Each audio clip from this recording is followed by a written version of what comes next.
Welcome to Beginner's Tutorial Part 6, Warrior 1, Warrior 2. First thing to remember about both of these poses is that there is no arching in the back.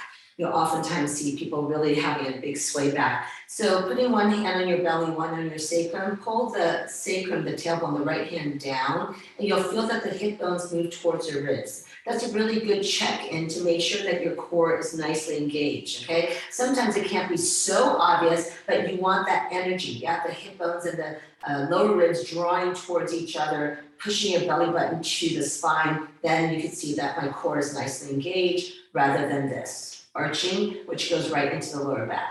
Okay, so Warrior 1, it's a very challenging pose actually, and because of the hip position. So from a standing position, just step 1 foot back, the left foot back. Good, and then theoretically the heels are in one line. So you could take a look and put them in one line. And then the back foot turns out 45 or 60 degrees, okay? Now, for many people who are very tight, if you're a runner or something, it's perfectly fine to just step the left foot out a little bit to the side more so that you can basically have the legs in line with the hips, okay, parallel with the hips. That will make Warrior 1 far more accessible. Okay, good, and it's not a super long stance, but it's like a big mother may I step, okay?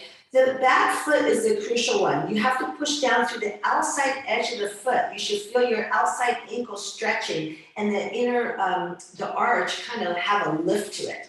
Firm this side completely and firm your glutes. And then square your hips and chest forward. You can take your left arm forward to just kind of pulse it to get that sensation. Because this hip is turned out a little, it's very challenging to remind yourself to square hips and chest forward, okay? Then, as we said, the tailbone is down, and then you'll start to bend into the right leg, okay? Good, and then you just have to keep working it to square the hips. You pull the right hip crease back, but you don't just leave it there. You have to squeeze that right outer hip to the left to really engage it and make it work for you. You'll hear me say that a lot in the cues, okay? Because a lot of times we just let the hip ooze out. We're not using any strength, okay? So square hips and chest forward, tailbone down, outside edge of the foot is down. Over time, your right leg can move towards parallel.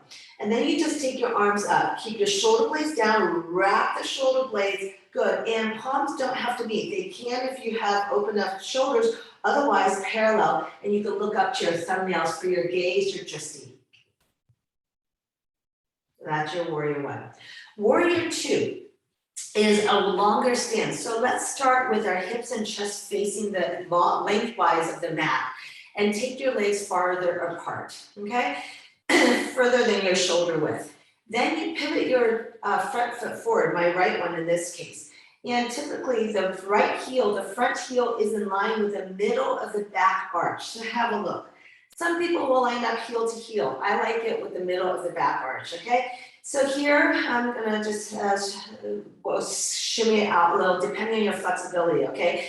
This right knee never crosses your ankle, okay? So not like this, you'll hurt your knee, okay? So you want it joint stacked, as you recall from the first tutorial, knee over ankle. Tailbone is down.